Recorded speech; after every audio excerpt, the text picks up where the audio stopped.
பஞ்சாப் விவசாயிகளை பேச்சுவார்த்தைக்கு அழைத்து கைது செய்ததை கண்டித்து சம்யுக்த கிசான் மோர்ச்சா விவசாயிகள் சங்கம் சார்பில் நாடு தழுவிய போராட்டம் அறிவிக்கப்பட்டுள்ளது. வேளாண் விளைபொருட்களுக்கான குறைந்தபட்ச ஆதரவு விலைக்கு சட்டப்பூர்வ உத்தரவாதம் உள்ளிட்ட பல்வேறு கோரிக்கைகளை வலியுறுத்தி பஞ்சாப் ஹரியானா எல்லையில் விவசாயிகள் போராட்டத்தில் ஈடுபட்டு வந்தனர். சண்டிகரில் மத்திய குழுவுடனான பேச்சுவார்த்தையை தொடர்ந்து போராட்ட களத்துக்கு திரும்பிக் கொண்டிருந்த ஜெகஜித் சிங் தல்லேவால், சர்வந்த் சிங் பந்தேர் உள்ளிட்ட மூத்த விவசாய சங்க தலைவர்களை பஞ்சாப் காவல்துறையினர் கைது செய்தனர்.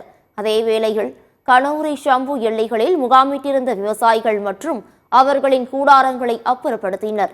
இந்த நிலையில் காவல்துறையின் இந்த அடக்குமுறைக்கு எதிராக வரும் 28ஆம் தேதி நாடு முழுவதும் ஆர்ப்பாட்டம் நடத்த சம்யுக்த கிசான் மோர்ச்சா விவசாயிகள் சங்கம் அழைப்பு விடுத்துள்ளது.